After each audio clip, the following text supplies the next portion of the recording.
Negara yang paling nomor satu di dunia sekarang, rakyatnya mengatakan dia bahagia adalah bangsa Indonesia. Saya tadi baca berita di NTT, Anda tahu berita itu. Anak umur 10 tahun memilih bunuh diri, saya pakai kata memilih, untuk menyelamatkan hidup ibunya. Dia minta dibelikan buku, ibunya bilang tidak ada uang. Lalu dia memilih bunuh diri. Satu tindakan republikanisme. Seorang siswa kelas 4 sekolah dasar di Kabupaten Ngada, Nusa Tenggara Timur, YBS, diduga bunuh diri karena tak mampu membeli buku dan pena. Ia putus asa dengan keadaan yang dialaminya.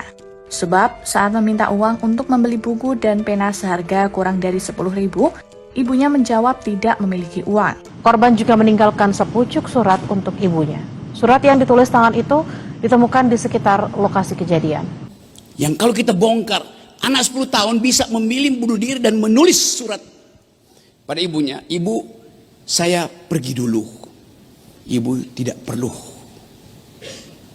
bersedih. Harga buku itu berapa? 10.000. 10.000 itu berapa per mil dari 17 triliun yang disumbangkan oleh Prabowo pada Donald Trump? Apakah Prabowo punya etos republikanisme? Atau anak 10 tahun yang memilih secara rasional untuk bunuh diri? Itu tindakan rasional yang sangat dewasa. Walaupun dengan konsekuensi secara psikologis sudah mesti periksa latar belakang. Tapi dia memilih untuk, dia mau pergi. Dan tanpa ragu dia putuskan, hidup saya harus saya hentikan. Supaya hidup ibu saya berlanjut. Supaya hidup 5 adiknya berlanjut. Supaya hidup kecamatan itu berlanjut. Supaya hidup kabupaten di NTT berlanjut, supaya publik mengerti bahwa ada yang nggak beres dengan urusan republik. Kita coba pahami kehidupan hari ini dengan mulai menguji bahwa ada etos bernegara yang hilang di kita. Saya bersama pembantu-pembantu saya bekerja sangat keras. Makan siang bergizi gratis. Apakah itu etos publik? Apakah orang-orang di sekitar Pak Prabowo mendiskusikan ide republikanisme?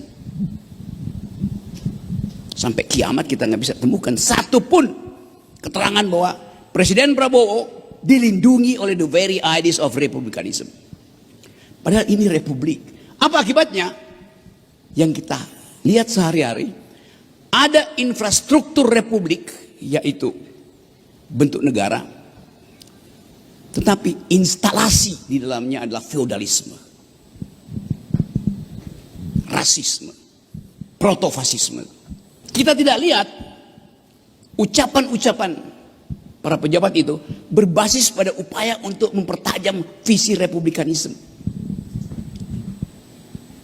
Dan ini akan berakibat pada pesimisme jangka panjang, kehilangan harapan.